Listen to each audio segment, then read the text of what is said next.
Professor David Lewis from the London School of Economics, who is a joint organizer with us of this event, to share a proposal that we've been working on for the last year. And then we have some very distinguished panelists to give some reflections on that. We have Emma Howard-Boyd, who is with DEFRA in the UK and also one of the adaptation commissioners in the Global Commission on Adaptation. We have Saida Taslim Munna, Bangladesh High Commissioner in London, and we have Judith Herbertson, who is the head of DFID Bangladesh. And then we'll do a little bit of back and forth to make it sort of keep it a conversational style.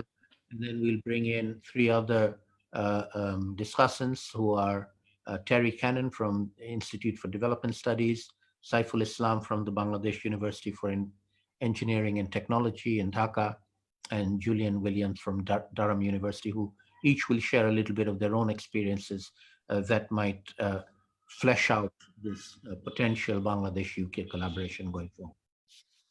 So let me start by sharing with you a little bit of the background of what we are trying to do here and how it came about. It actually started last year at the London Climate Action Week 2019, when my center organized an event at the Royal Geographical Society in London in South Kensington, where we brought together around 30 to 40 academics and researchers from the UK who had a long experience of working in Bangladesh. Bangladesh and UK have very long history of education, collaboration. I spent my undergraduate and PhD years in London at Imperial College, and there are many others like me who have studied in the UK and have very good relations with our previous research colleagues and professors, and they have continued to do research in Bangladesh over the years. In the past, mostly on poverty and development-related issues, but more increased in more recent years, also including environment and climate change. And so what we did was we got everybody together to share what they had been doing and to see whether we could, going forward, try to, instead of having lots of little different pieces of research being done, all of them quite excellent in their own ways, but not necessarily adding up to anything together, whether we could do a more programmatic and more strategic, purposive set of research activities going forward to address the twin challenges of climate change and poverty, building on the very strong foundation of collaborative research and knowledge exchange between the two countries that has already been established. And so that was the genesis of the idea. We had a very good discussion there. And then we actually had another event later on in the evening at the Royal Geographical Society where the High Commissioner was also present, where we had a more public event on how the UK can learn from Bangladesh's experience on tackling climatic events, particularly cyclones that we have been facing for many, many years in our part of the world. And so we'd actually planned to do this event in London at the Royal Geographical Society again this year. We'd actually booked the venue for yesterday, the 1st of July, in the original London Climate Action Week planning, but then the week has gone virtual. So we are now having this event virtually, which is very nice to do as well. So I don't have to travel to London to do it. I'm doing it here from Dhaka. And I'm very grateful for the main speakers and discussants, as well as all the participants who have kindly joined us. Just to let you know, we have a number of participants in the Zoom call. We also have a live webcast on Facebook. We'll be getting questions in over the course of the next tens of minutes that we have. And I will then pick up some of the questions and pass them on to you. And I'll also ask you to keep an eye on the chat box. And if there are any questions that you feel you would like to address, please feel free to do so. So without further ado, I'm going to invite David to give the main presentation of the ideas that we've put forward. And they are very much ideas and work in progress. And the point of this webinar and discussion is to gather feedback and some, we hope, support. But if you think it's not going to work and you want to be critical, by all means do so. We want an open discussion around it, and then how we might be able to take it forward as a genuine collaborative effort between the UK and Bangladesh going forward. So David, would you like to proceed? Are you using your own computer to upload? Yes. Yeah, slides? thank you very much, Seem. I'm going to share my screen now. Go ahead. And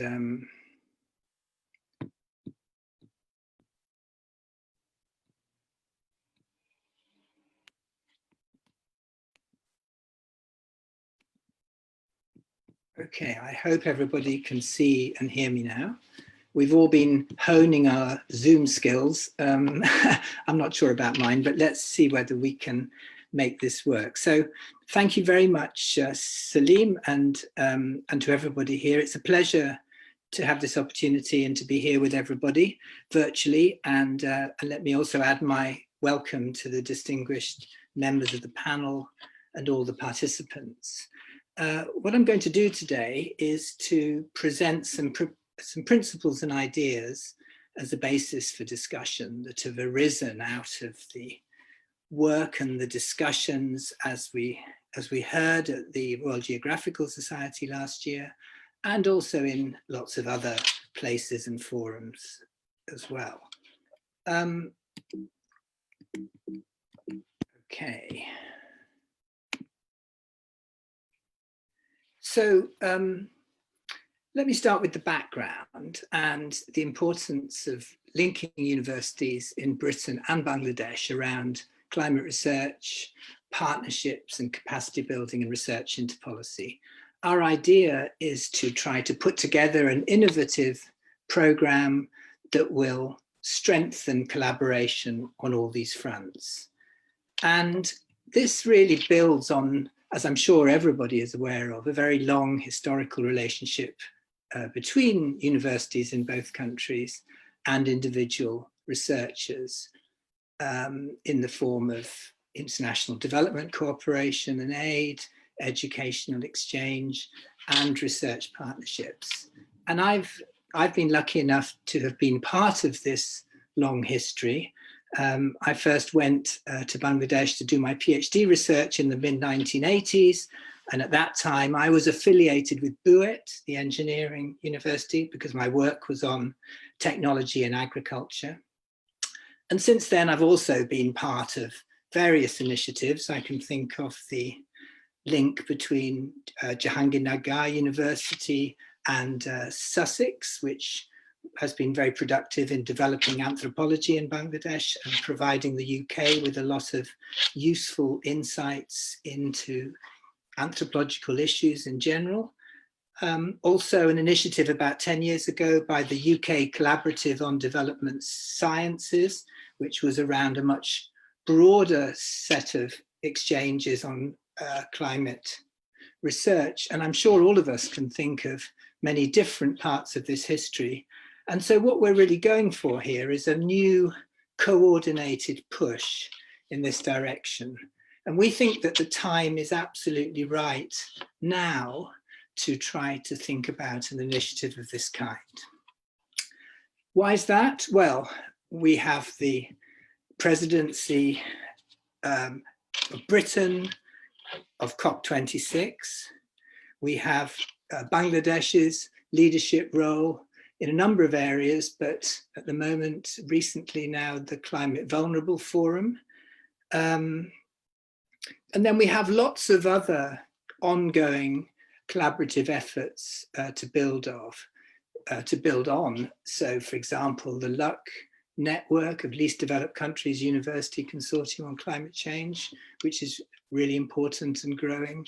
We have many of the meetings and conferences and international events that have been organized recently, like the Gobishona conference, and also the earlier resilience meetings that Salim and colleagues have been organizing. So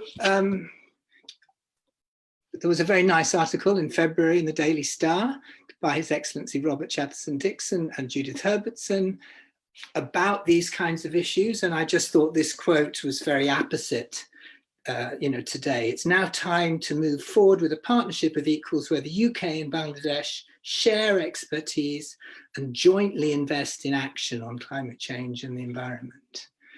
So that's very much where we're coming from today. So if we think about the principles of what we're suggesting here, we're trying to think about something that, first of all, generates high quality, usable research alongside mechanisms to get research into action. So one of the key principles here is that it's all very well to have research, but we want to also combine the doing of research with the using of research. And it's very important that that principle is built into future work. We also are very interested in rethinking the nature of collaboration. So collaboration is very much at the heart of what we're talking about. To strengthen collaboration and exchange between UK and Bangladesh universities, and to build the capacity and societal relevance of universities. I think this is a moment in both countries where more and more questions are being asked of universities, and it's very important for universities to demonstrate their relevance. And I think this is one of the ways in which we can do this. And then finally, we're interested in the principles of equality. Obviously, if we go back into that history, some of the capacity building initiatives might have sometimes been a bit paternalistic. This is really about a collaboration of equals, in which the expectation is, and in fact the priority and the need is for both countries to learn from each other, and also to generate new and interdisciplinary approaches to problem solving. So the rationale for what we're talking about, it's also worth spending a little bit of time thinking about that. If we look at the Paris Agreement's Article 11, the emphasis on building sustainable in-country capacity to address climate change, universities are identified as core stakeholders in the delivery of low carbon climate resilient development. So this, the importance of universities is recognized in the global policy discourse. We want to try to operationalize more of their potential. At the same time, Bangladesh, as a country on the front line of climate change, urgently needs access to relevant research from across the full range of disciplines and fields. And I think there are going to be strengths and gaps in the universities of both countries that can be strengthened through this kind of cross-cutting relationship. But clearly Bangladesh's needs, it needs access to the best quality information, the best research and the best ideas that can be accessed. And then finally, we want to, in addition to supporting university collaboration and research capacity building, the programme aims to generate wider public benefit. So this is also about strengthening the relevance of universities and the importance of research for wider purposes. So awareness raising amongst the public, education and problem solving. And we think that if we take into account these other aims, then a collaborative programme like this can be more than the sum of its parts. So also, as I've said earlier, it's very important that we don't want this to just be a business as usual venture. We want this to be different. And we think that there are a number of innovative aspects here that we want to sort of put out there and discuss. So one of them is the equal partnership idea, in keeping with, I think, a wider shift in thinking from aid as being about helping to aid being something for mutual benefit. So it's timely in that, in that aspect. We want to put Bangladesh's needs front and center, but we also want to recognize that Bangladesh, well, for many years has been looked upon as a place which is generating usable knowledge and learning. I mean, it has been doing so for a long time around many kinds of development issues, but also now generating wider thinking about climate change and new public goods. Then thirdly, this emphasis on research into practice. We want to make that integral to the program's design. And we're going to ask people in the program to make absolutely sure that in addition to having an interesting research proposal, in order for them to be successful, they're going to have to, in that right from the start, be thinking about additional activities that help findings travel into practice. And we want to also ask researchers to think about specific knowledge brokers that could help to make that happen. So right from the start, we want this to be integral to the design of research. And then finally, we also want to focus on capacity and skills development and exchange, in that we want to provide opportunities for trying to strengthen the relationship between researchers and policymakers and practitioners. And we want to encourage techniques and ideas that can try and make that happen at any stage of someone's career. We've been working on another project recently, which is looking at how university-based researchers engage with policy worlds. And one of the things that we're learning is that researchers need to generate the skills that allow them to engage and communicate with policymakers much more than they do.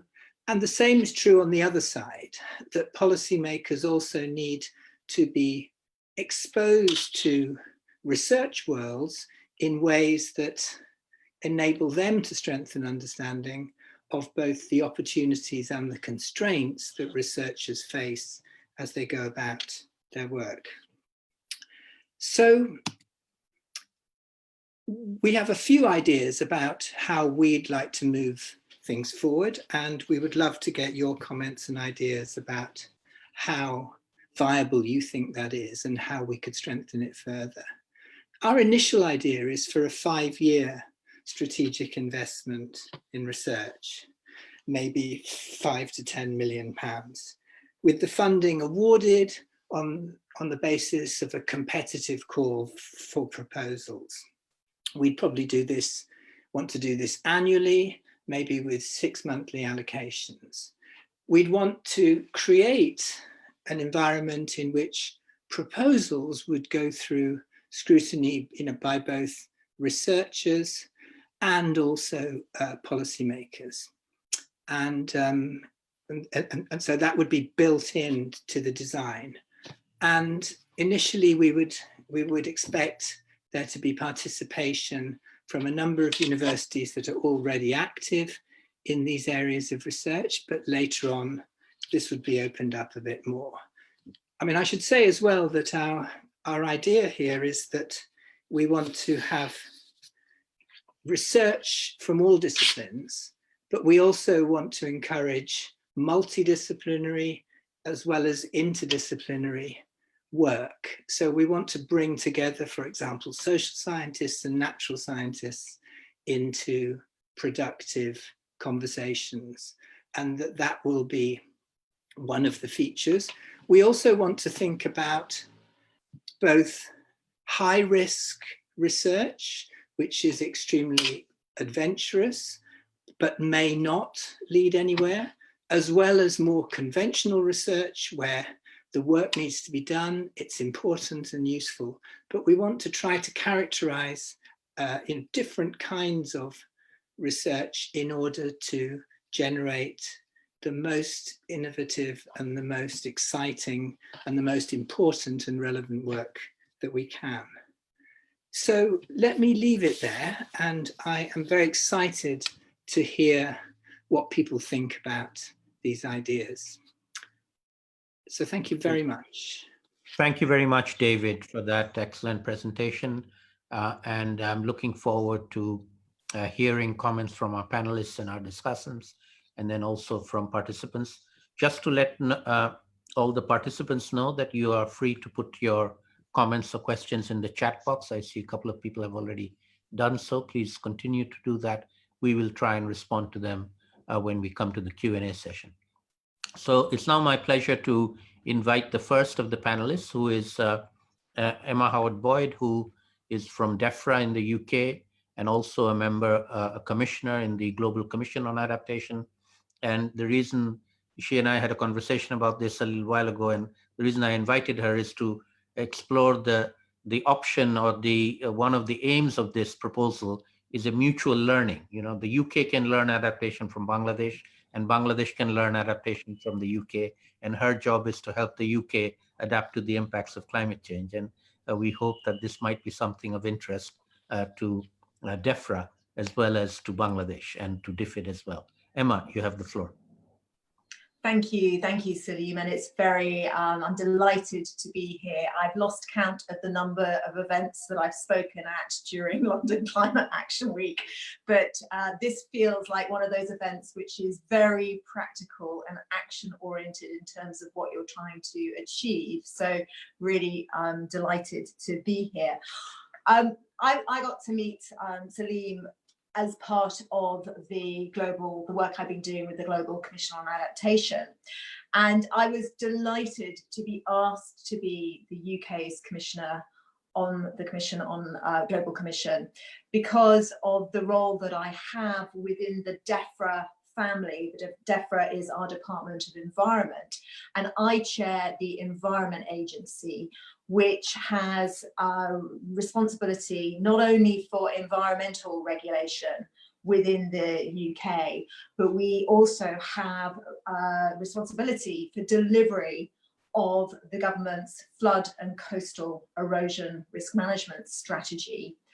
And through our regulatory work, we're also dealing with too little work. So too little water. We regulate the water sector, as well as dealing with too much water through our flood work.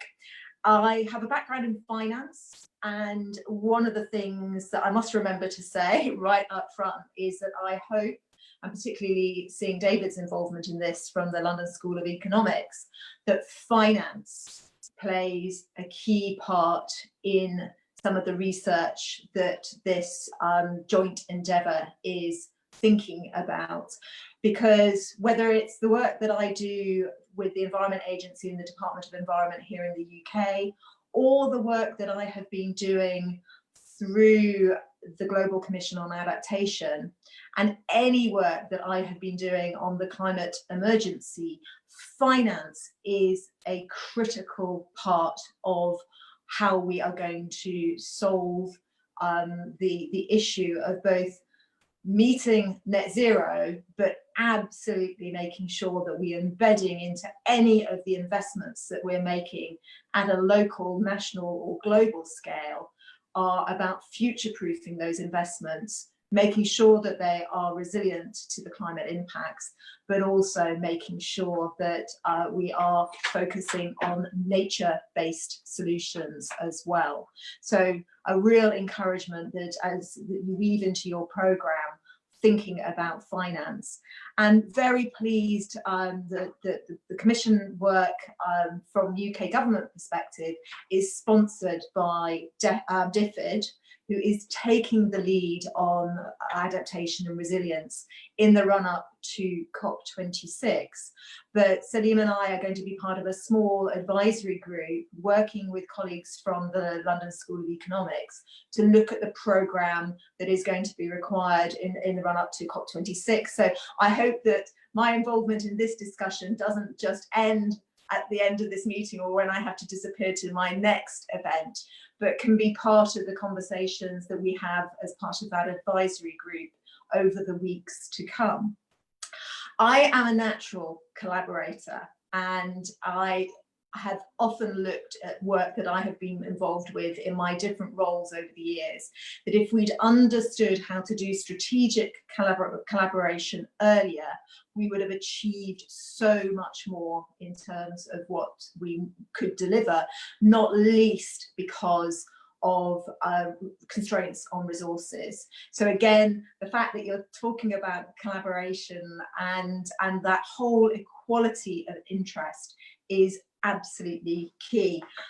This is the Global Commission's report. I carry it around. I don't have to take it very far these days here in my study, but it's really great that on 2 consecutive pages you have a case study of the Thames Barrier, one of our most important bits of infrastructure here in the UK.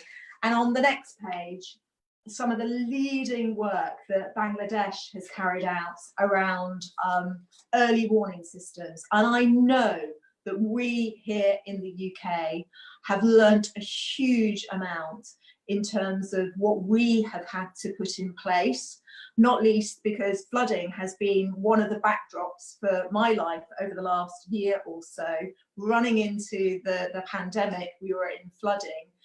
Now we're dealing with too little water in this country. So I am a strong believer that we all have aspects of our work that we can share, but equally learn. And the other thing that is really important, and I'm glad to see that it's been emphasised in your presentation, David, is that practical element of it. I am hugely proud of the fact that the Environment Agency is a delivery body. Our delivery is backed by solid research.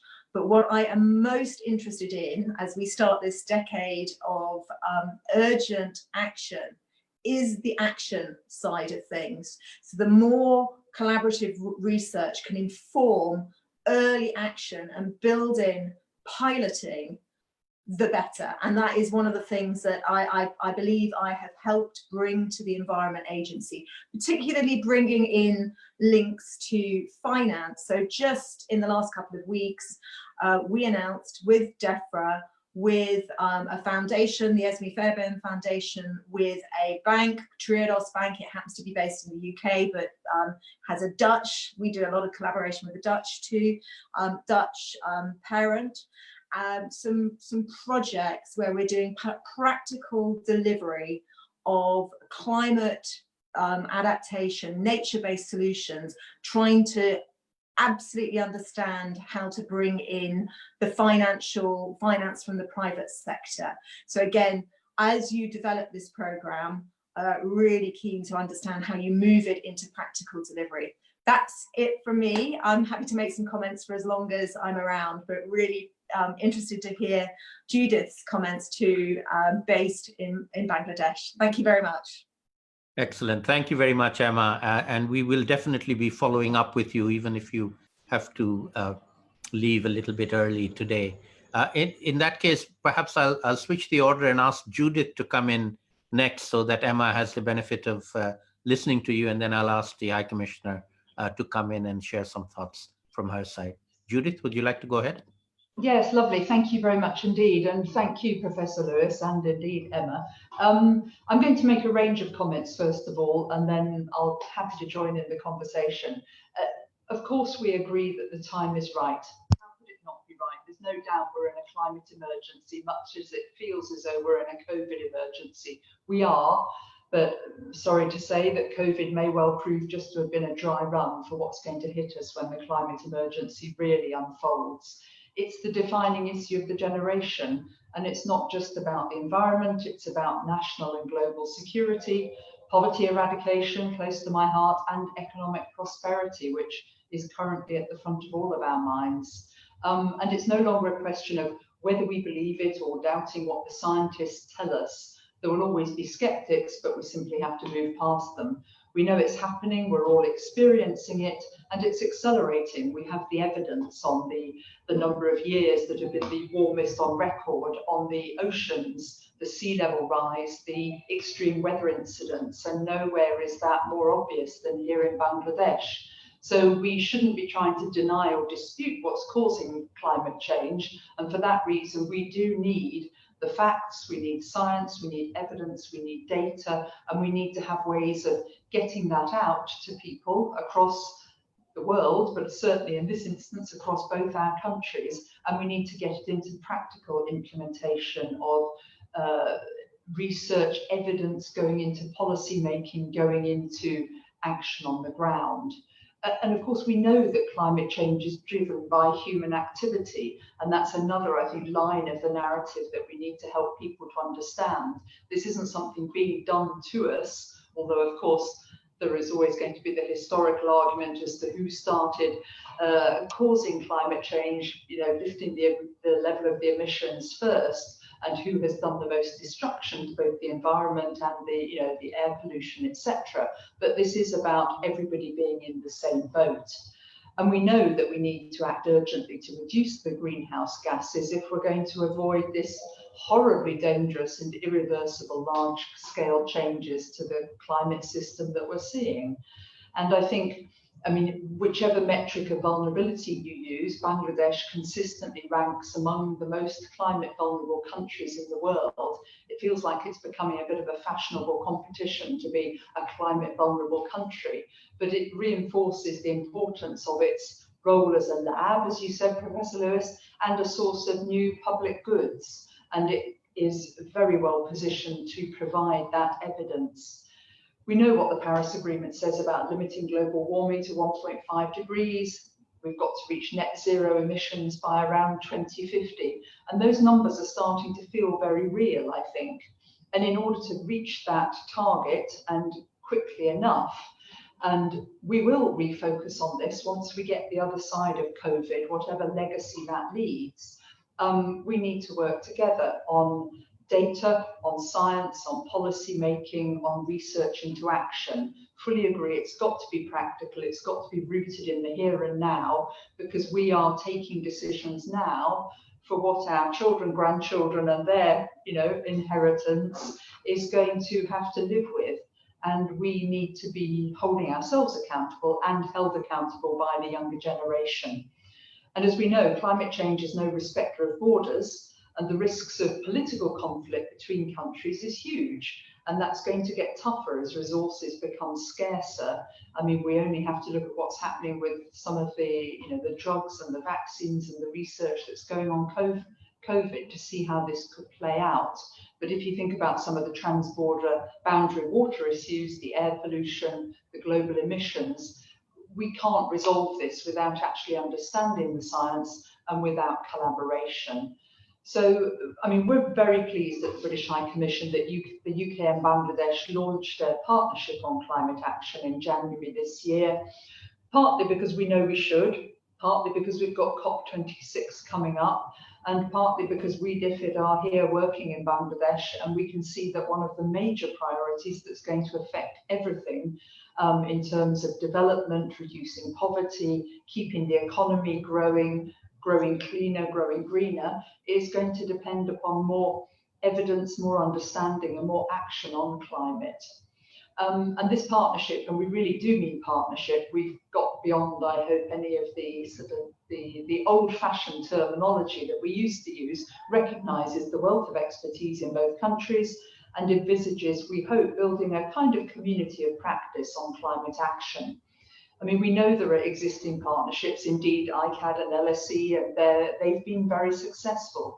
But in the run-up to COP26, these political moments are always very useful as sort of forcing moments to engage more centres of expertise, more individuals, more groups across society, and picking up on what you were saying, I think, Emma, that this has to be right down at the village level, the town level, the rural and urban level. Everybody needs to know what climate change looks like in their local environment and need to become those sorts of agents of change.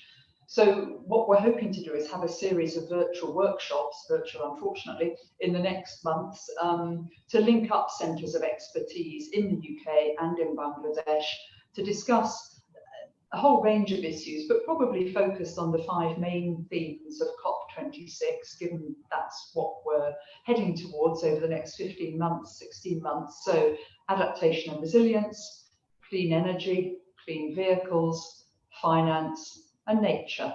And we will keep repeating those so that it becomes a sort of mantra, an idea, a framing, if you like, for how we approach it. And I think what you said, Professor Lewis, about equality and an interdisciplinary approach, of course, they're spot on. It's got to be a collaboration of equals, and we want to engage as many people as possible from right across society. So we want people from government, academia, practitioners, the private sector, absolutely your point, Emma, about where is the finance going to come from. The world is going to be broke after COVID, and so this is going to be a much greater challenge even than we had ever imagined. So the private sector will have a huge role to play, and there we need the evidence to be able to persuade them of why they should be, you know, building back greener and cleaner. We need the NGOs, particularly in somewhere where, like Bangladesh, where they have a huge network and work so closely with the government. And we need development partners, probably.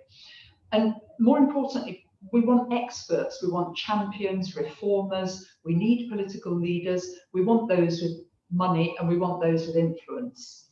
And we see these as fora for mutual learning, facilitating partnerships, and also we hope it will go far beyond COP26, obviously. This doesn't stop at the end of 2021.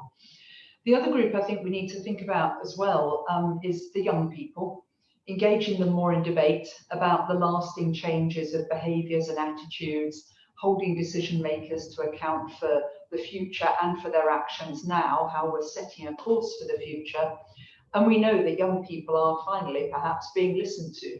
We're creating a world they'll have to live in, and we're not encouraging all the Bangladeshi pupils to skip school on a Friday, but we are encouraging them to think about the environment, climate changes they experience, where they are living and where their parents are perhaps struggling with agriculture or with non-climate resilient infrastructure or horrible challenges of waste management, plastics. So we want them to get involved at a local level, at a national level. We want big and small, and we're encouraging them to write about it, take photos, get involved, basically make a noise about it, so that, as you were saying, Professor Lewis, they become the knowledge brokers now and in the future as they grow up. We need to start right down at the primary school level for the children. The British Council is also heavily engaged, extremely helpfully, doing their Connecting Classrooms programmes, so building those kinds of links to talk about what people know and understand and can do between secondary schools in Bangladesh and the UK, and through their Commonwealth Scholarships programmes. And we are also starting consultations with the government now on how we can help prepare for COP26 jointly, if you like. We've identified some courses, some training on climate finance, carbon trading, negotiations, in the hope that we can support some of the younger generation of climate negotiators to gain more exposure. And Salim, we know you keep saying you want to retire after 25 COPs, but we want to ensure that there are some people here ready to fill your extremely large shoes. And so beyond COP26, we want a longer term partnership with universities, with government, with all the stakeholders. We know that the greatest gains are to be made from sharing expertise, and having been extremely privileged to be at Gobeshona earlier this year when we were all allowed to meet and talk to one another, it was clear from the level and calibre of the international academics that had come to learn from Bangladesh exactly what a kind of laboratory it is for sharing good practice. So joint research, yes, platforms to share data and research findings, getting more science and knowledge into policy making and practice, that's what we want to see. I mean, at DFID here, we're preparing a long-term, fairly large climate and environment programme to bring large-scale funding to Bangladesh, to look at building climate expertise, and to look at how we can scale up pilots of programmes that sort of interventions that work around renewables, waste management, nature-based solutions, particularly going to your point, Emma, that's going to be a very big thing for us. You know, we have very senior ministerial leadership on nature-based solutions, and we will certainly be looking hard at those and how they work in Bangladesh. Cyclone Amphan would have been a whole heap worse if the Sundarbans hadn't been there, and we need to make sure that those sorts of natural gifts are protected and enhanced. And as you say, Emma, we talk about the finance. We, the UK, as you all know, are doubling our international climate finance to help countries take action over the next 6 years, from 5.8 billion to 11.6 billion. It will be a drop in the ocean of what we actually need. And so we are delighted that the government of Bangladesh is opening an office of the Global Centre on Adaptation here in Dhaka. This seems like a great opportunity both to bring in regional and more broad global expertise on adaptation, and to share this, to look at how we trial local solutions for the more wicked problems perhaps across the region. We know that Bangladesh will have strong leadership. The Honourable Prime Minister's role on the Climate Vulnerable Forum and the B20 will be enormously instrumental, and we're just delighted that that's happening. Brings everything together for us on this partnership at the right time. So we can't give specifics at the moment. We don't have ministerial approval for our programme. We've had to not put things on pause because we're working as hard on climate as we are on COVID. And I would pay real tribute to my colleague Anna Balance, who I know is behind all these screens, who's doing all of the leadership, the thought leadership on this. But we will be able to come back to you in the coming months once we have, we hope, sign off on what we're planning to do, and to talk in more detail about how we take these forward. Thank you, Salim. I'll stop there, but happy to come in again later. Thank you very much, Judith, for those excellent comments. Let me just very quickly make a couple of reactions to that. Firstly, you know, one of the consequences of the lockdown is that I'm sitting at home and doing Zoom meetings from morning till evening, and my carbon footprint has been reduced enormously. I used to be traveling around like crazy, and now I don't. So I'm looking at maybe one of the outcomes of the post-COVID world is cutting down my travel and doing everything by Zoom. But I hope to be in Glasgow COP26, that's for sure. Good. The second point I'd like to very quickly make is that one of the things we're hoping that you might want to consider from DFID's side going forward, whether we can make this a sort of more collaborative funding mechanism if you were to include it into your bigger program that you are designing, and not just have a traditional modality where you hire British consultants to deliver. That really is not what we are looking for here. And that is too much of a business as usual modality for DFID that I think is no longer fit for purpose, that you do need to be thinking about finding innovative ways around that. But anyway, I'll leave it as food for thought. I'm going to now invite our next panelist, who is Saida Tasneem, who is the Bangladesh High Commissioner in London. But I should also mention that besides being a traditional diplomat, she is also very, very interested in the subject. She's been working on this issue and keeping abreast of it. And she, in her previous 10 years ago, when she was posted in London as a more junior diplomat, actually organized a major conference on this in London at the Royal Geographical Society as well. So Muna, I've known for many, many years, have a lot of respect for her. And she's in an ideal position now as the High Commissioner in London, particularly with the upcoming COP26 coming up, and representing not just Bangladesh as a country, but the Climate Vulnerable Forum as a group of countries as well. So Muna, you have the floor. Thank you, Salim Bhai. I would first like to, of course, express my gratitude to you for including me in this, in this wonderful forum of such accomplished people and experts on climate change, including, I'd like to say hello to Ms. Emma Howard from the DEFRA, and of course, Professor David Lewis. Thank you so much for a wonderful presentation and your initiative.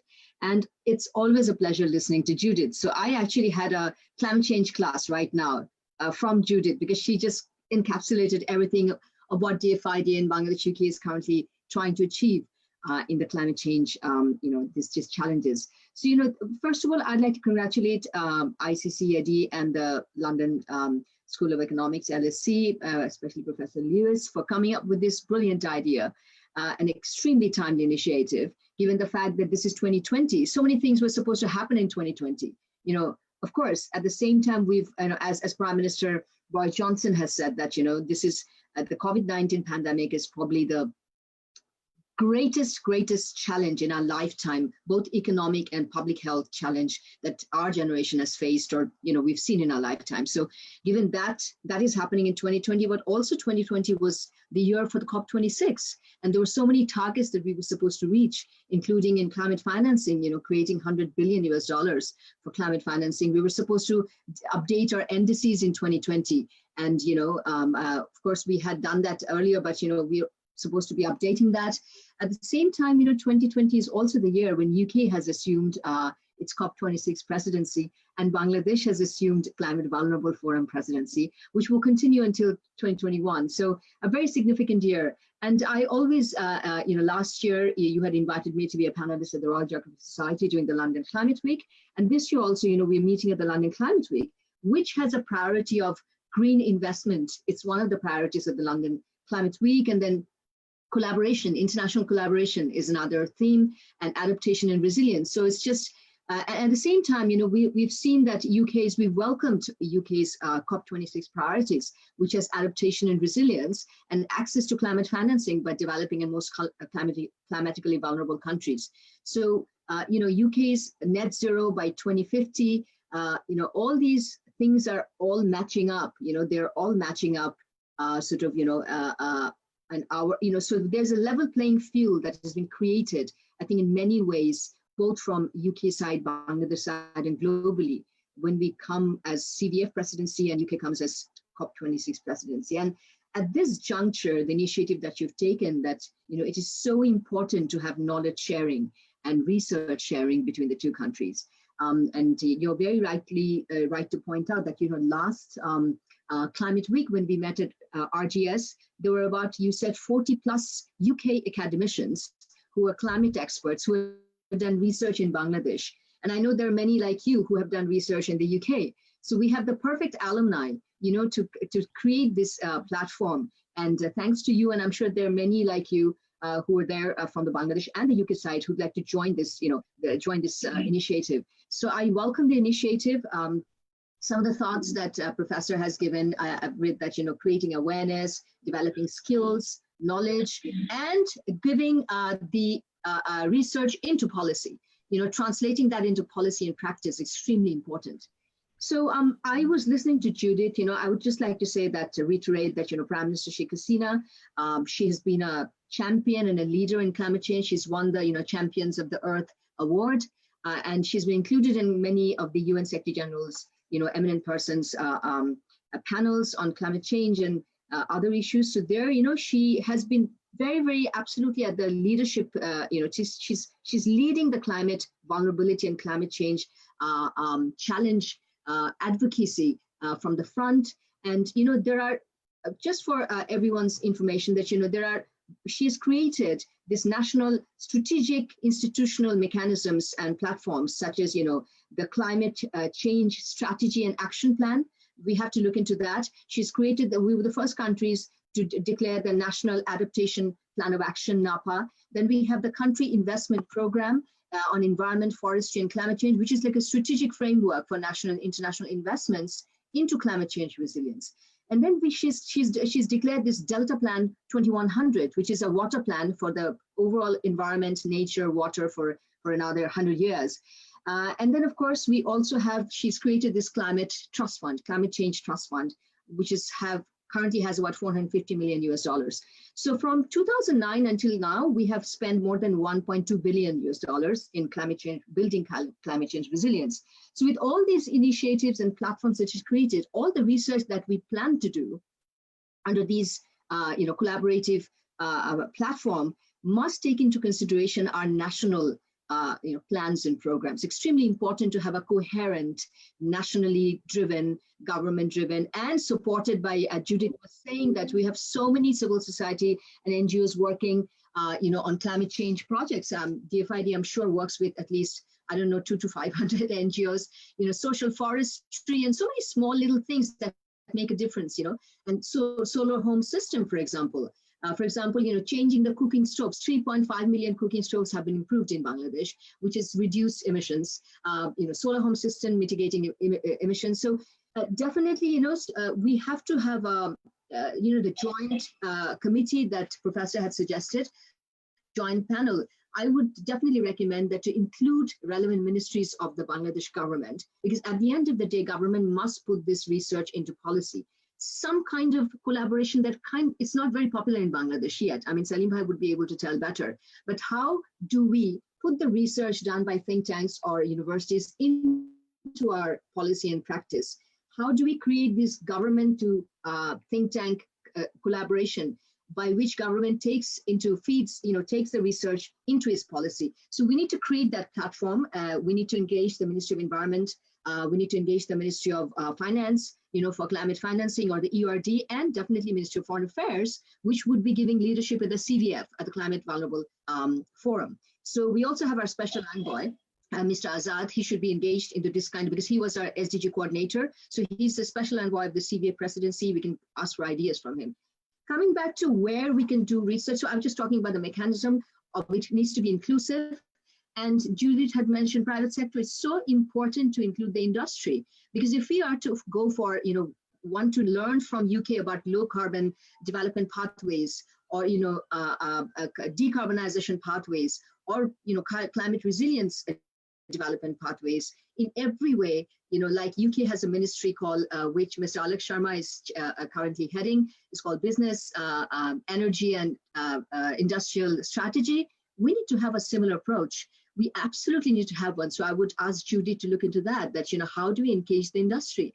Because whether it's a SME, whether it's a large scale industry, whether it's, an industry that is doing emission, they need to be taught how to have cost-effective transition to a low-carbon economy. So that kind of research is extremely important to create awareness and knowledge amongst the industry, to train them, to give them that knowledge. So I think a lot of sort of workshops and trainings can be organized, including the private sector, particularly those who are emitting more, or probably, there are more emissions and environmentally, adverse effects. So there, and the other, now coming back to the areas, of course, we have to look into low carbon, and climate resilient adaptation and adaptation strategies or projects that helps to build resilience in the coastal areas.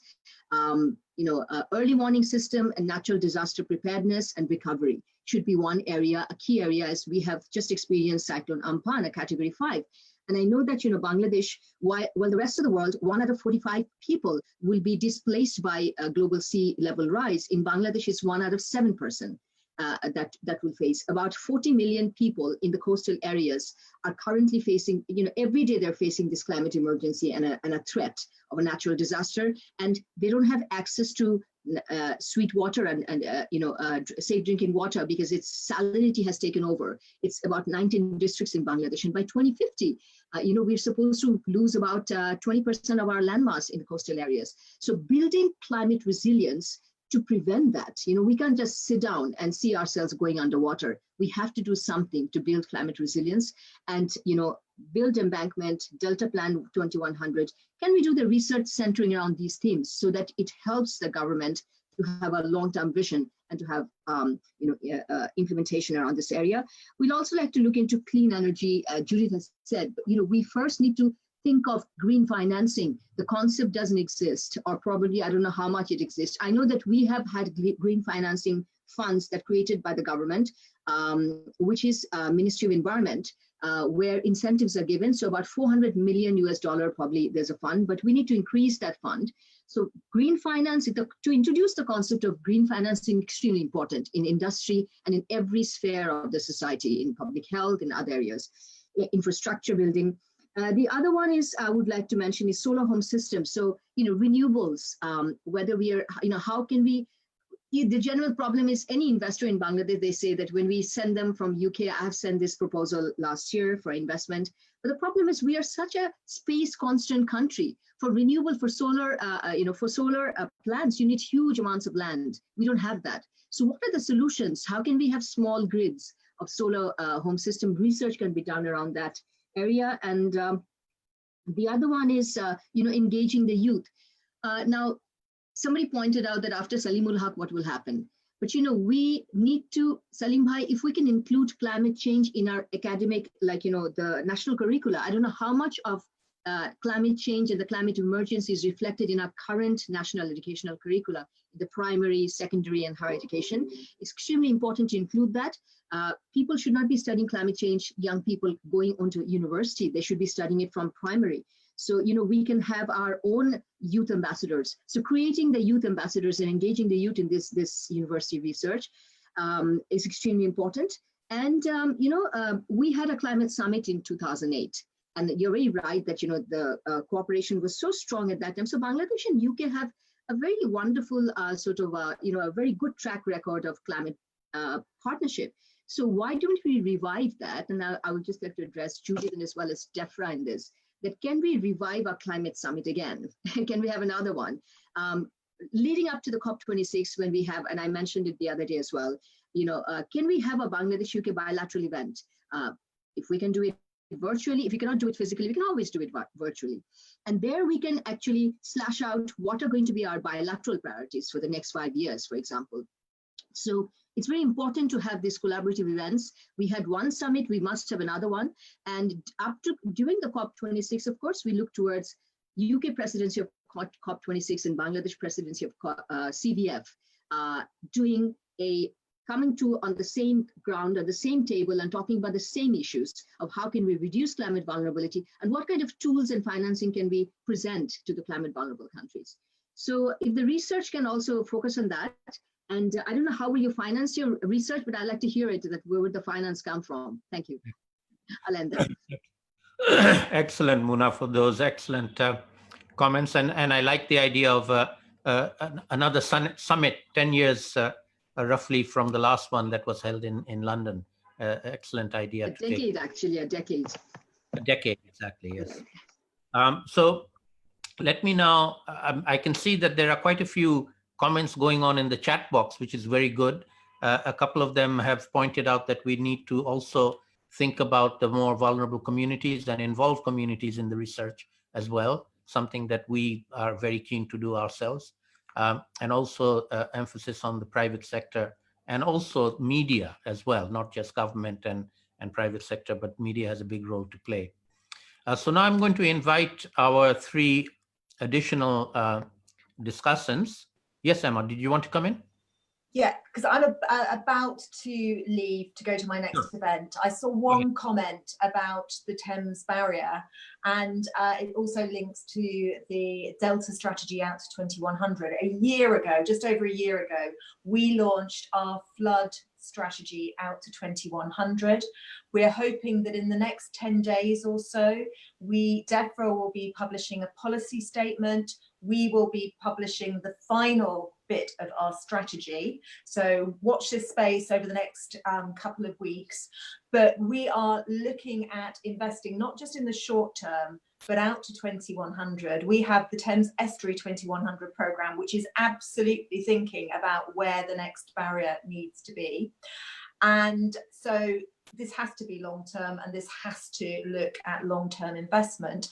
One final point, DFID, the Foreign Office and the Department of Environment share one minister, Minister Goldsmith, and he is very, very passionate about this subject, also very, very passionate about nature-based solutions. So one thought that we could have is, whilst none of us are able to travel at the moment, there are things that you can see in the UK which highlight both what we're doing, but also where we need help. And that might be something that we can talk about, this collaboration, because using Zoom, we can do other things and work in other ways. So that's just a little seed of a thought. Thank you so much for inviting me to join this session. I'm looking forward for other colleagues from the UK government to report back to me on the rest of this. I think I see you tomorrow, Salim, at another event that Alok Sharma is speaking at. So thank you very much, everybody. Great. Thank you very Bye-bye. much for giving your time to be here. And we will do some follow-up with you, in fact, as we go forward on this. It's now Definitely. Bye-bye. Bye-bye, Emma. So it's my pleasure now to invite another old hand in Bangladesh, Terry Cannon, who's at the Institute for Development Studies in the UK. Very much a long time interest in research in Bangladesh, and a founding member of the International Center for Climate Change and Development, ICCCAD, when I started 10 years ago. Terry, would you like to share some thoughts on the proposal and the discussion in general? You feel free to say whatever you're interested in. Thank you Give so a much. bit of background of your experience of working in Bangladesh as well. Yes. Well, as you said, I was involved in helping to set up ICCCAD, which I was very, very proud to be involved in. And after that, that was from that emerged a number of research activities involving ICCCAD, and around 10 international NGOs and lots of local NGOs where we were looking at local adaptation. This was in the framework of what's called community-based adaptation. And out of that, I've been developing ideas and critiques of how that process happens. No time to talk about that today, but I can share some of those ideas later. I think that the idea of this proposal is very important, especially the idea of it being based on partnership. This comes at exactly the time when we should be thinking and rethinking relationships between so-called rich and so-called poor countries. This idea of fairness and equity is really important in that. And at Sussex and IDS, we are beginning a process of decolonizing our work. And one of the concrete proposals for that, which I'm helping to push forward for September, is that new students who come to IDS will do research on social problems in Britain. So we reverse the camera, and that they will look at poverty and racism, homelessness in Britain. So we would also benefit from contact with diaspora for that. And this is another thing I think about equity and fairness. London has a huge Bangladeshi population, and some of their students go to our universities. So there is scope there for linking up and collaboration. And ironically, many of the Bangladeshis who live in Tower Hamlets in East London are in the front line of London's flood risk. So there is scope there for linking up the academics and the research with the people, both in London and in Bangladesh, over flood risk. And I think this idea of us engaging with the diasporas of migrants in Britain is also about readdressing what we mean by equity and fairness. And I thought it was wonderful 2 years ago that Sikh and Muslim people in some cities in Britain provided food aid in the floods of northern Britain. We're setting up kitchens and delivering food. And I thought that was a wonderful reversal as well. So partly I would like to say that we are at the moment, and it's all linked up, of course, to Black Lives Matters and the unfairnesses of COVID on ethnic minorities. We're at a moment when we can look at equity, fairness, and partnerships in a very new way. But I think one word of caution is that our research, especially in relation to social science, has to be focused on understanding the causes of problems. And I'll say something perhaps a bit, well, it shouldn't be controversial, it should be normal. The world is the way it is because those who have power want it to be that way. Very simple statement. So how do we move away from that? Now, as academics in research, how do we move away from a world where the structure of the politics and the economics serves those who benefit from it unequally? So we're really talking about inequity and power imbalance and fairness. Then we have to address the fact in our research that we understand the causes. How do we explain problems like poverty, whether that poverty is in Britain or in Bangladesh or indeed anywhere in the world? And those processes of creating poverty and vulnerability have similarities in all these countries because they are derivatives of the way that power operates. So I think that the research that we do wherever it is. And the balance would be that we look at these causations in Britain as well as in Bangladesh, the causation of what is that makes people vulnerable. What is it to climate change? What is it that makes them poor? And I think these are absolutely crucial things that we need to do it. And in that sense, it's a decolonization as well as a radicalization of research, serving the people who really deserve it most of all. I've got lots more I could say, but I think I've used my time, so I'll stop there and maybe we can come back in discussion. Thank you. Thank you very much, Terry, for some very, very cogent remarks, very well received and well taken as well. I'm now going to invite Professor Saiful Islam, who is at the Bangladesh University of Engineering Technology and has had quite a lot. He's also an IPCC lead author from Bangladesh and has a lot of experience collaborating with UK academics, particularly looking at modeling of climate change. Saiful, maybe you can share a little bit of your experience and your thoughts on the proposal that we have presented today. Saiful, you have the floor. Yeah, thank you, Dr. Salimul Haq, distinguished panelist and very familiar faces actually, and discussants. And it is my pleasure to talk in this event. And I'll share two things. One is our experiences on the research collaboration to give some hopes that how we can do collaboration and some examples. And secondly, the challenges that actually some of the comments I found that bottom-down, top-down approaches in Bangladesh we are following and so many things. So first I'm going to share the experiences. I like to start from my personal experience. I did my PhD from US universities, but last 10 years, if I have a look back to my research, 4 research projects I done with UK universities.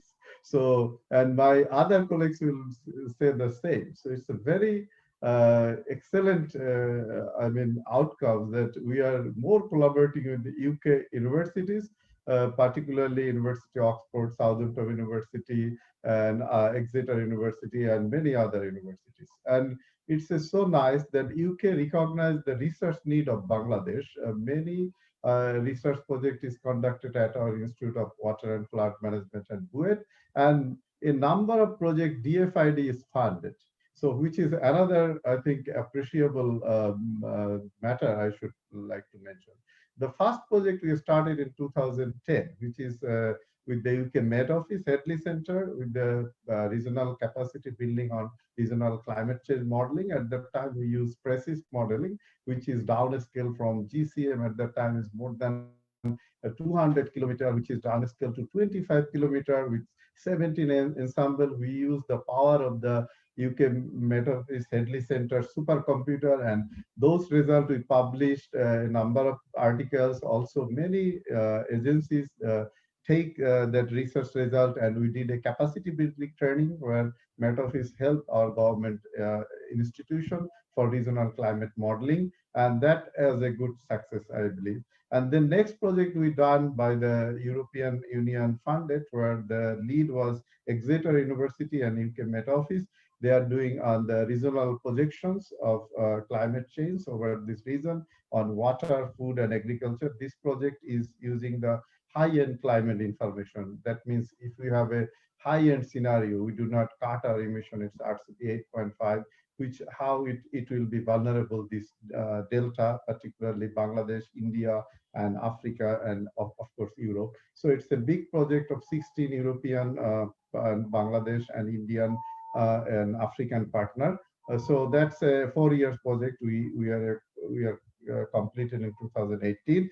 We also have a number of good projects like ESPA Deltas, which are led by Southampton University, which is also DFID IDRC fund, which is also have a look of the delta, which is very vulnerable, as our ambassador said. It's a coastal area, we faces many cyclone, storm surge, salinity issues. So this is another project, and then followed by DECMA. There's a DECMA project which has a look of the climate mitigation adaptation issues of the delta.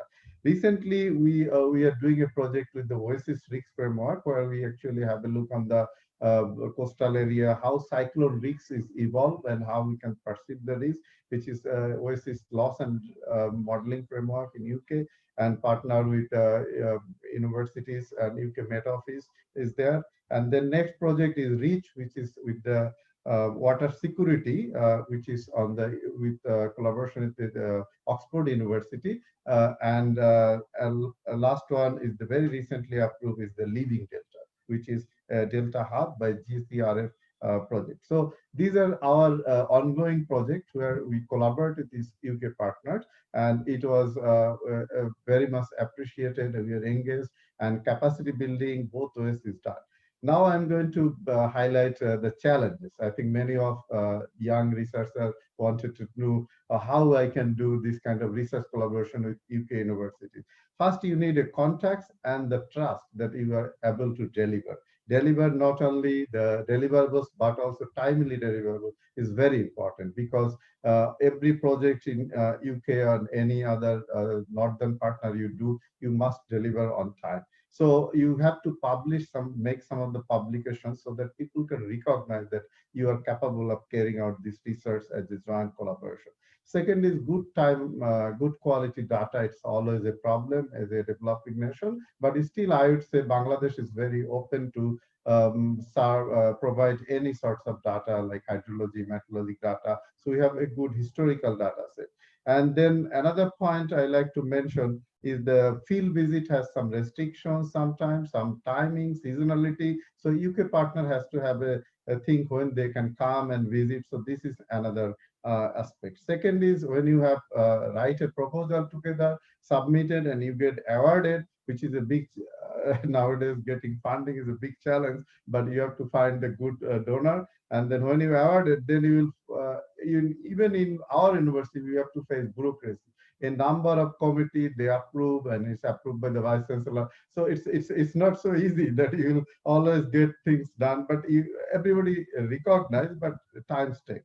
And then the publication, which is very important. I often like to share one thing. We found that in Helix project, we changed this paradigm shift that not only UK scientists write a paper as a first author and put you as a co-author, you have to publish your own. You have to publish as a first author, and then the Professor Salimullah that said that it should be both way. We have to show our capacity and please publish your research. This is the main problem in Bangladesh and any, I think, southern part of the world, southern researchers working in South. They have often do very good research, but not publish in the peer-reviewed journal. And then last challenge is how you can impact in the policy. I would say SPA Delta in this regard as you have to engage the policymaker in your research project. So we, Bangladesh Delta Plan has mentioned that we already, SPA Delta help in IPCC Special Report 1.5, our Helix research also cited. So this is another thing. Finally, you have to do stakeholder workshops, conferences, and media outreach. So all these, you can make a research which is make impact to the society. At the end, we are doing this research for the people. So as a university faculty, we need more collaboration, and I am very much appreciated that UK researchers are very much open, wanted to work this part of the country, that our experience is very good working with them. So in that note, I just say thank you everyone. I can also happy to answer your questions if you have any questions and comments. And also happy to collaborate if someone wants to collaborate with Duet. We are my email you can find, and we can still collaborate with you, any partner who is listening this event. Thank you very much, Saiful, for sharing your thoughts and your experience in collaborative research going forward. Now I'd like to invite Julian Williams from Durham University, who is also working on a joint collaborative research with my center in Bangladesh. And one of my colleagues, Dr. Faisal Rahman, is now based at Durham University, and we're trying to develop a long-term collaboration. Julian. Thank you very much. So thank you. Much appreciated to all of the previous speakers. It's been a fantastic session, and I've really enjoyed the comments and thoughts. As mentioned, I'm the Executive Director of the Institute for Hazard Risk and Resilience at the University of Durham. And we have a long and sustained set of relationships with Bangladesh. And we would like to think about that as a sort of a transdisciplinary, very cross-cutting, very multilateral in terms of how we've been engaging in that. The previous speaker cycle has mentioned the Living Deltas hub, and I noticed that the lead of that, Andy Large, has been messaging on the board. This is obviously a major part of our interaction in Bangladesh, and that's been a fantastic experience for myself, and I think all of the group that's in Durham, and in how we've been working in that area. And we want to make this to be a mechanism which allows the real leadership, intellectual leadership that Bangladesh has established in the area of climate change resilience, and for us to actually learn from that, and for us to actually find ways of collaborating in a way that allows us to understand that great intellectual content that's been created there. At the moment, also through IHRR, partly through Living Deltas and partly through our own funding mechanisms, we've been supporting responsive mode small projects. And this is something that I was thinking to mention, that being responsive, being agile, being able to respond quickly to changes is a very important part of how we engage with research.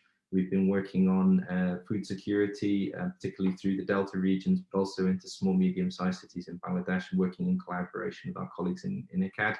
And this is part of an impact and engagement grant that we've been working on through some of our donors. And that, to me, is just wonderful to see how fast that works. The speed at which we were able to engage, deliver the project, and provide useful guidance has been super. It's just incredibly impressive from my own standpoint. And these kinds of small projects often have incredibly huge gains in terms of actually delivering in this speedy way. I wanted to make some comments about the talks that were earlier on. Particularly one that appealed to me was the concept on finance. And with ICCCAD, we've been looking to develop actually a series of courses that look at finance specifically. I'm a financial economist by training, and spent years working on financial crises, financial risk management, and effectively delivery of public finance. And this is something that I know that has been developed by ICCCAD as well. They have a fantastic course that they deliver on public finance and climate change. And I think, one of the things that we would like to be doing going forward is actually to engage in that and actually use that thought leadership to actually then create a wider group of community of researchers who are interested in that area. Finance is incredibly important from a private sector.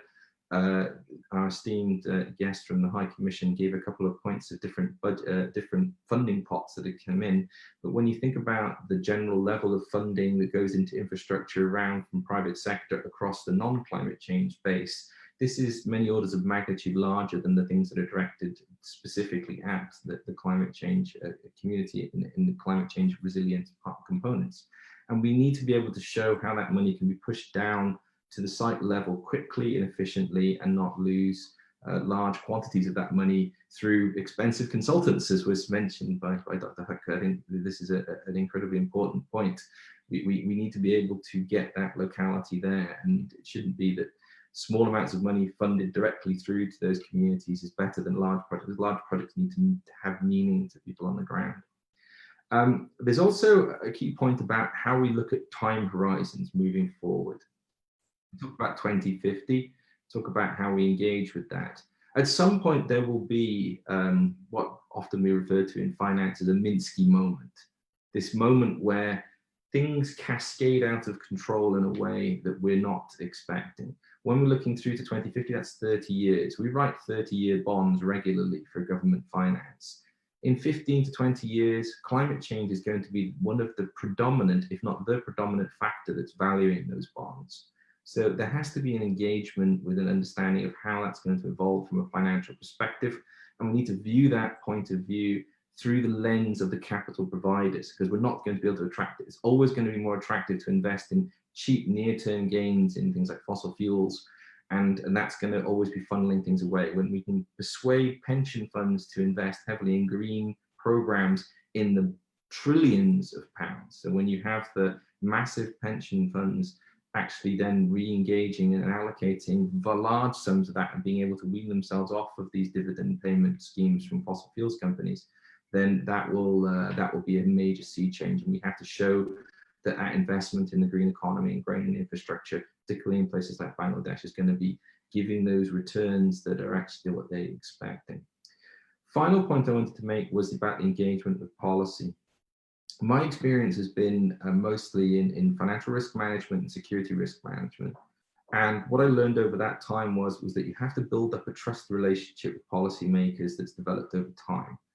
And that means that policymakers often have to, at least at, say, the civil service level, need to be engaged with the research from a sort of foundational viewpoint, not just as commissioning groups, but actually engaged in that and actually seeing how the research has evolved and gaining confidence and trust in that particular piece of research.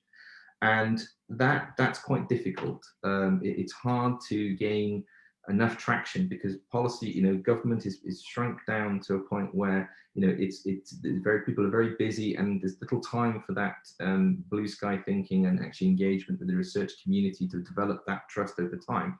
And you end up with very small collections of trust, but not with a sort of a broad set of voices. And I think this is something that we have to be very careful about going forward.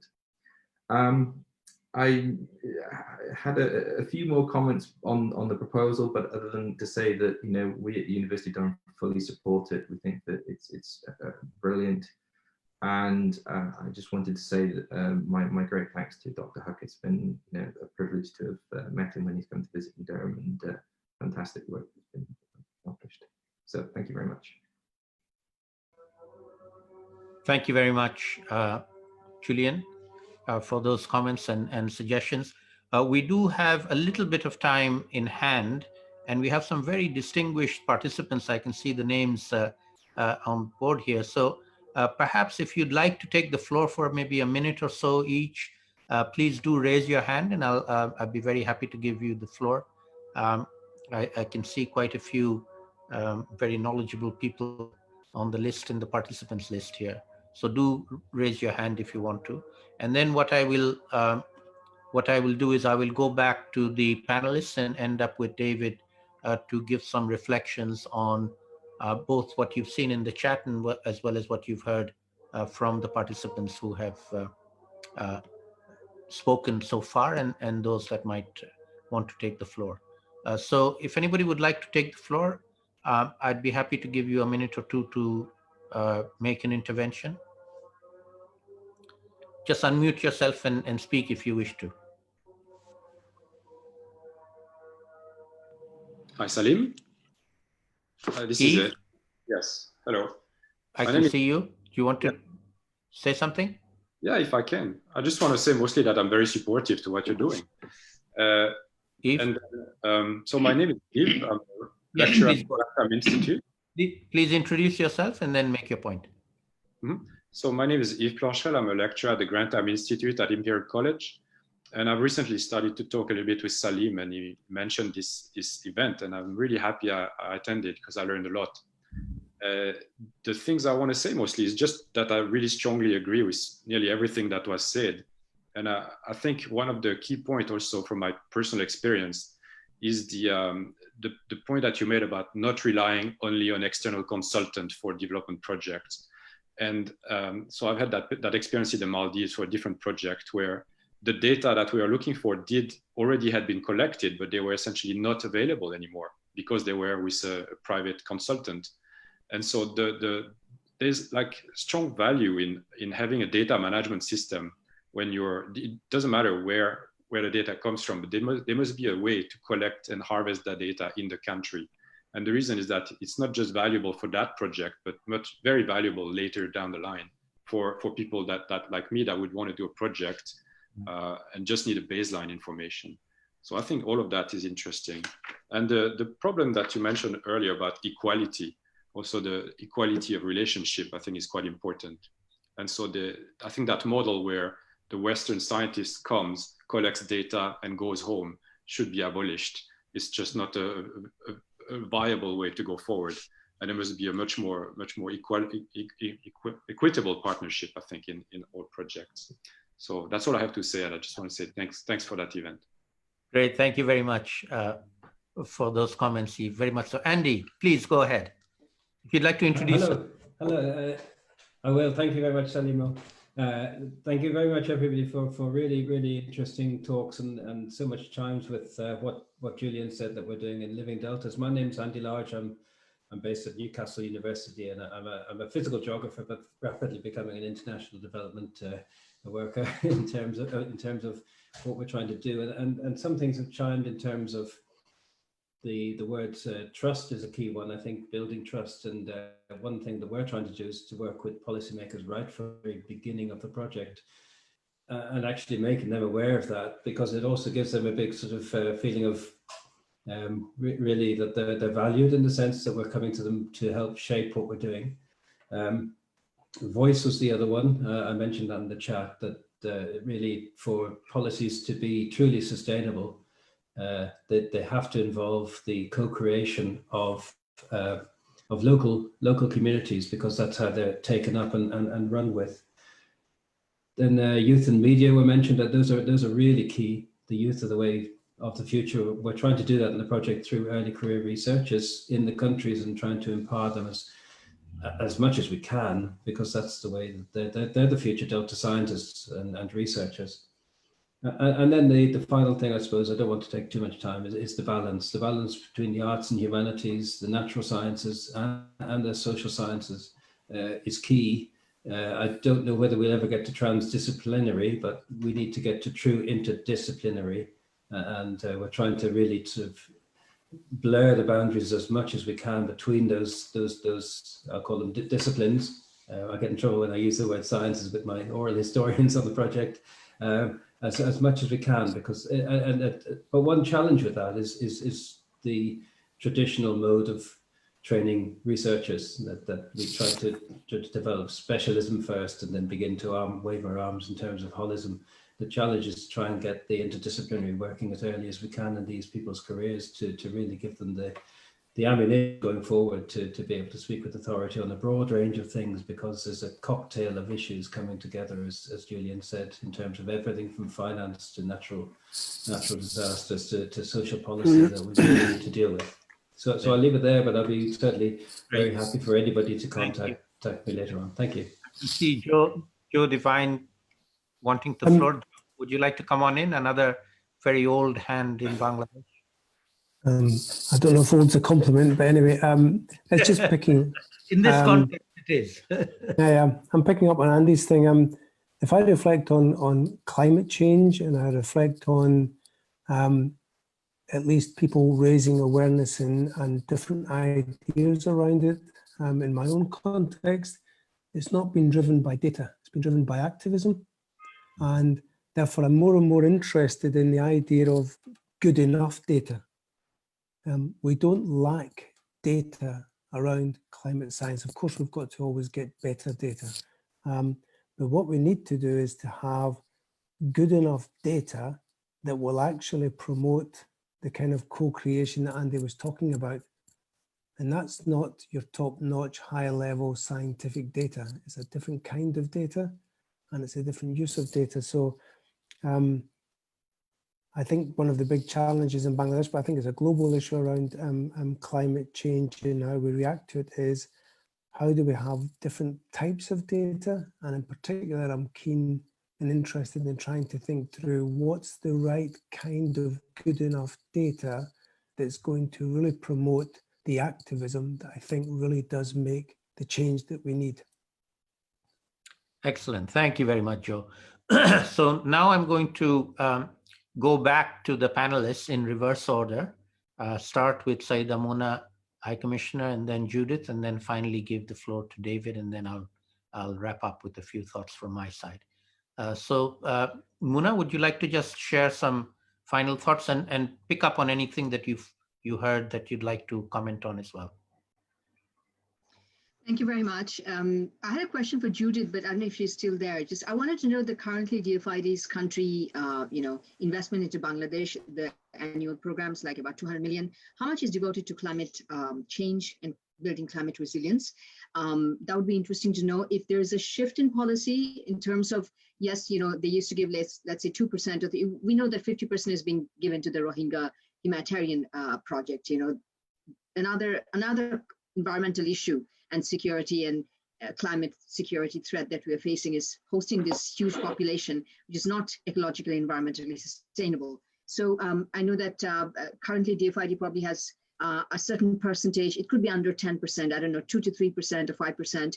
Whether there's going to be a shift with increasing, the way we are looking at, Judith mentioned 5 key areas of adaptation and resilience, and then, clean technologies, low carbon development pathways, whether DFID is actually working with the industry and increasing their collaboration. Normally they do capacity building projects, but just even that is so good, skill development and capacity building. Whether they're working with the government, like somebody has said, it's a top-down something, very elite. But actually, local communities are engaged at the local level for these consultations when National Adaptation Plan is adopted. But at the end of the day, to develop skill of policymakers is also extremely important. So, whether policymakers are actually getting the right kind of skills is also important in climate negotiations and to make policies for the next 20 years. The other one was, I wanted to mention that, in terms of financing your project, the research that you're thinking that where the finances would come. Currently, we have this Bangabandhu scholarship that sends a large number of, it used to be very little, but over the 3 years, it just expanded.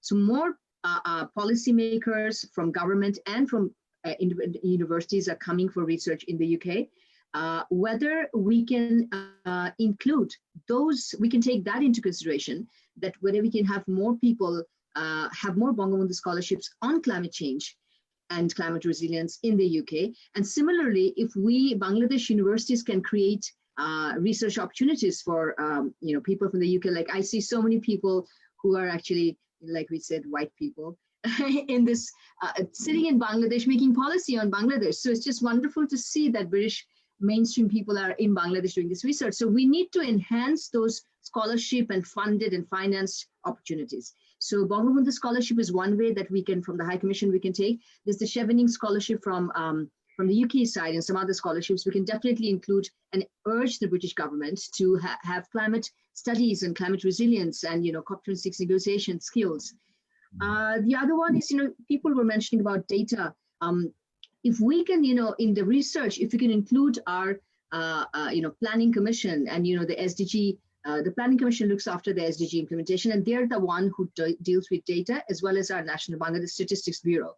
So why not include the BBS? And, because we need data. It's absolutely true that we need data to make policies. The other one is, I would go back to some of the focus areas. And I really want to mention that, in the Commonwealth, we have declared the Sal Forest, Prime Minister has declared the Sal Forest under the Queen's canopy. So ecological and nature-based solution and preservation of the ecology is extremely important. Sundarbans is a case in point. And then, we have to look into those studios like Lawachara Forest. We're trying to bring it under the Queen's canopy. And then Prince Charles has this, circular economic philosophy. He made a speech at the World Economic Forum on that, which is nature, bringing nature, ecology, and economy into one, into harmony. So our Honorable Prime Minister is probably going to do some common projects with Prince Charles's Trust, including, as you've heard, our floating vegetable gardens. And the other one is the rice, salinity-resistant rice. What I'm trying to say is that all the innovation that Bangladesh is also a climate innovation lab, and we need to get the word around through research in the UK on what we have achieved. So equality and partnership and urbanization, waste management, these are really emergency issues for Bangladesh, whether we can include those areas into research as well. Excellent. Thank you very much, Bruno. Those were excellent suggestions. Let me just very quickly pick up on your issue about the scholarships, particularly the Bangabandhu scholarships. I've come across quite a few Bangladeshis who have taken those scholarships, who have taken climate change as their topic. In fact, Eve from Imperial College, who just spoke, as a Bangladesh police officer, coming to Imperial College to do his PhD on climate change. So climate change has a lot of resonance amongst people in Bangladesh who are getting these opportunities. And then on the reverse side, at ICCCAD in my center here, I regularly have international students coming, particularly from the UK every year. This year, they aren't coming because of the COVID situation, but they're doing their research with me as mostly master's students who do their research dissertation. So exchange of students, particularly postgraduate students, masters and PhDs, is an extremely useful and a very low cost but high impact result of these long-term. Okay, let me now pass on to Judith to maybe share some final thoughts and perhaps respond to the question as well. Thank you very much indeed, Salim. And this has been fascinating. I've learned so much, and it's very good in these extremely tough times to come away feeling inspired by people that you get to talk to. And to hear such diverse perspectives. I think the sort of philosophical, ethical angle, as well as, you know, the more practical research interaction, it reminds me of how widely we need to work on these partnerships to build the network for collaborative research, that co-creation, trust, equality, voice, the favourite term in the UK at the moment, the sort of levelling up, but it does all come together in a picture. And I think particularly what struck me from the chat bar is the need to start at the bottom with the children. If the curriculum doesn't tackle climate change, if it's not giving the scientific facts, if it's not helping children to relate to their natural environment and see the impact it's having on their parents' livelihoods, the way they lead their lives, we should be looking at that as well, because the children are going to be the future. I think that it's a very interesting point that you make about different types of good enough data, Joe, and leading to activism. I think that point about not everybody needs to be a climate expert with a PhD to start making the changes and sort of weaving climate change awareness and practices and behaviour change into the DNA of our daily lives.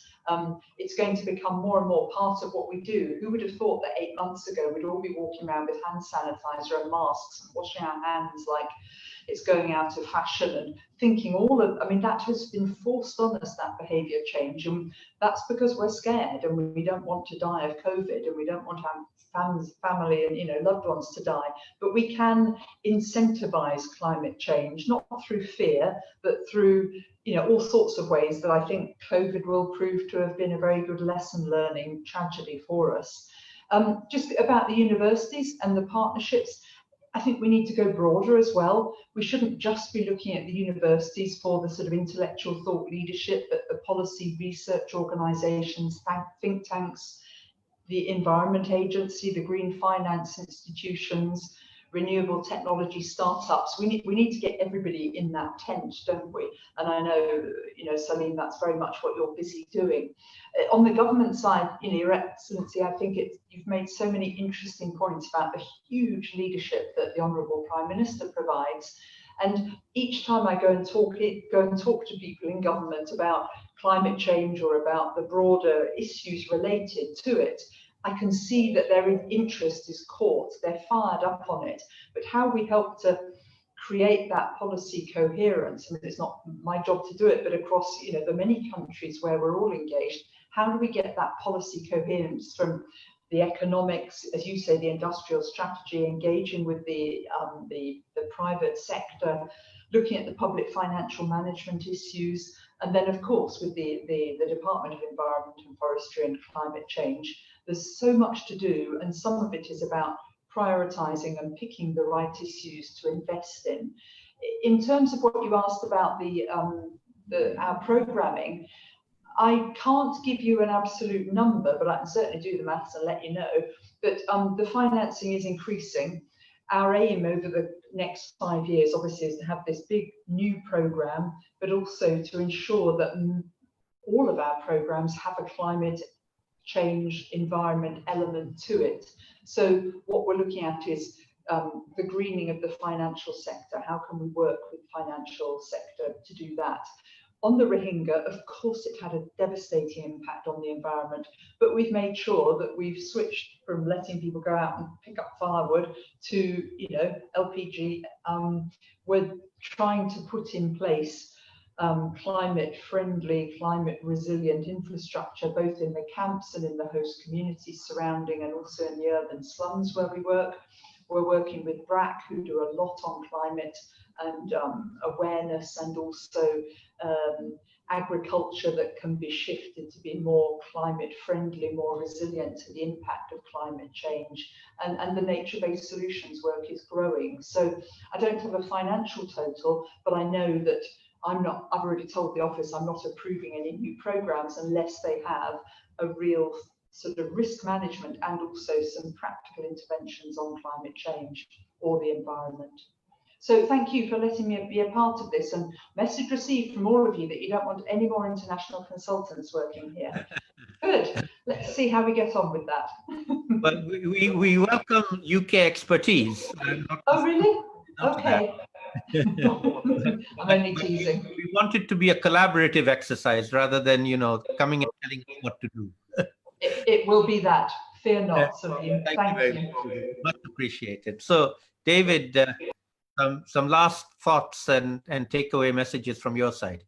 Thank you, Salim. Yes. Well, I think what we've heard today is a huge amount of enthusiasm and some really interesting points and interventions. So I don't know about you, but I'm really gratified by that I think there's real interest in what we're proposing here, and some really useful ideas that we can talk more about and we can harvest and build into things. I mean, some of the things that I found particularly interesting, I think the importance of youth, children, education as part of outreach, I think is really important.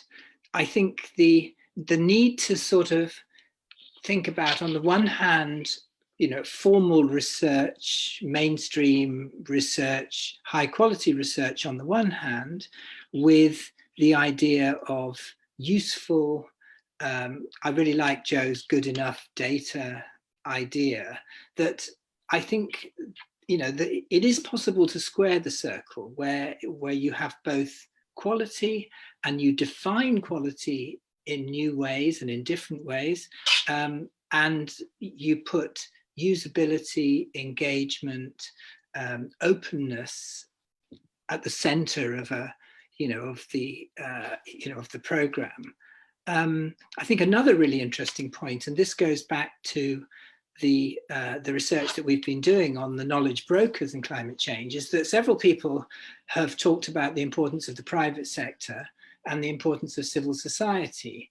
And although obviously we know that government is at the center of policy making, it seems to me that when we talk about policy, we have to also talk about the private sector and civil society, because from the private sector point of view, I think these issues that we've heard about around finance are incredibly important, and thinking about the post-COVID future and the constraints on resources that are going to exist. And then in terms of civil society, the importance of community, the idea of a broader public engagement around both research agendas and around the co-production of ideas. So I think, one of the findings from our study was that most academics are not really engaging very much with the private sector around climate research. And actually not all that much engagement with civil society either in some cases. So I think, that was very resonant for me. Also, I think the importance of engaging with the media that came out of some of the comments. And I would go further and say, actually, if we're talking about wider engagement, we should also be engaging with the arts and with creative parts of society. So when we talk about climate science, okay, fine, but what about thinking of the people who, produce plays, literature? These are always, and of course, educational materials. And all of that, I think, is a part of the agenda that perhaps doesn't receive as much attention as it should, and yet is absolutely fundamental to changing the thinking and, if you like, the climate in which we think about, these issues more broadly. Also, I think this point about policy is very important, and people who have mentioned the importance of building trust. If researchers and policy people are going to have meaningful relationships, these have to be built up over time, they have to be nurtured, and they have to be based on much higher levels of mutual understanding, I think, than are the case always. I also like the ideas about rethinking the way in which we do research, and of course that ties in with the current debates around in decolonizing that Terry mentioned, and the idea of trying to rethink how we go about challenging the dominant models, whether it's extractive outsider research, whether it's consultants, which we've also problematized a little bit today. So obviously, my final point, I suppose, is that I think what we need is a very inclusive program, which will allow a lot of these different strands to try to show their value, to do the work that they want to do. I don't think we want to be constraining it too much. I think we want to really encourage this very diverse approach. At the same time, we can't do everything. We can't completely reinvent the environment. We have to be realistic about the constraints that will definitely exist. But to conclude, I think it's been an incredibly exciting discussion. I would just like to thank everybody for all of their ideas and contributions, which I think have greatly enhanced our proposal and our ideas. And I look forward to moving this on to the next level. Great. Thank you very much, David. It just remains for me to thank everybody for your time. I hope you found it useful. And I'll just conclude with a few sort of where do we go from here thoughts. So David and I will take on board all your comments and interventions, and we will go back to the drawing board in designing and redesigning the proposition that we've put together, including many of the thoughts you've shared with us. And we will share it with all of you and get further feedback from you. So we want to make this into an inclusive process. And then the next sort of milestone from our point of view will be the 7th annual Gobeshona conference, which will be held from the 21st to the 24th of January. Most likely it'll be a online virtual event, but because I'm not quite sure we'll have international travel by then.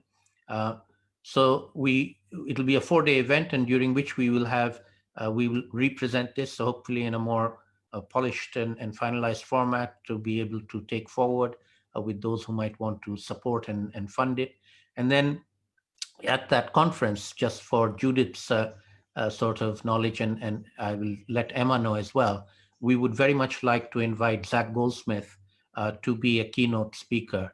We'll have a session on nature-based solutions. We have set up a Bangladesh network on nature-based solutions. And I know Zach quite well. He used to be my MP in Richmond before, and I've known him for some years. So I'd love to have Zach be a keynote speaker. I think not having to travel to Dhaka might make it easier for him to do that. So that's an invite that I'll be extending to him.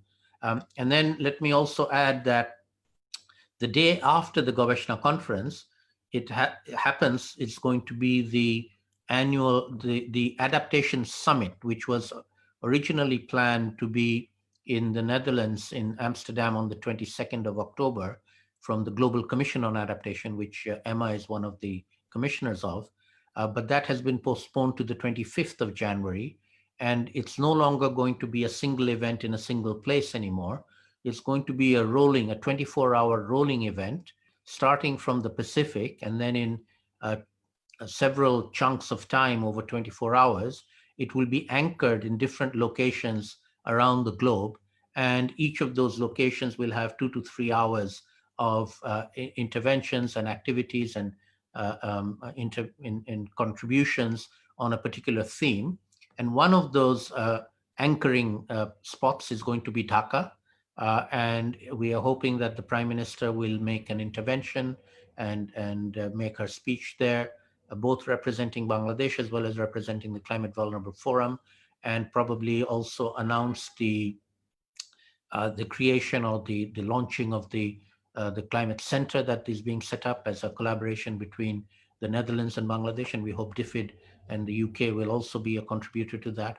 And one of the things that I have been trying to get, and I hope the policymakers will agree with, is a focus of that center as a global center on locally led adaptation, particularly community-based adaptation, which we have a long history in Bangladesh of doing. And as Terry mentioned, more than 10 years ago, he was very much involved in doing a lot of this. And we've gained a lot of knowledge and experience on that, which we hope can be a major South-South learning center under the Climate Vulnerable Forum with the other CVF countries going forward. So a number of upcoming opportunities, and then we have COP26 at the end of next year, but that's a fair bit of distance away. So we don't want to waste time between now and COP26, and we need to be moving this forward. I hope that all of you will participate in the thinking and in the advice to us on what to do. And hopefully by January, we should be able to have something that can be a vehicle that can be launched. And then by COP26 in November of that year, we may have something to report and share with the rest of the world in terms of the UK-Bangladesh collaboration. And I certainly also would try to help and support the High Commissioner's suggestion that the UK and Bangladesh might do a bilateral summit event, maybe even a virtual bilateral summit event modeled on the one that was done a decade ago, very successfully, by the way, at that time as well. So thank you all very much. Let me take this opportunity to thank my colleagues who have organized this event and worked very hard. For those of you who are still online, could I ask you to turn your cameras on for a minute so that we can have a screenshot of everybody on the program with us, and if we can just give a virtual hand to my colleagues and organizers for this. So thank you very much, everybody. Excellent. And you'll be receiving information on a recording of this event and information on follow-up in the emails, in your emails going forward.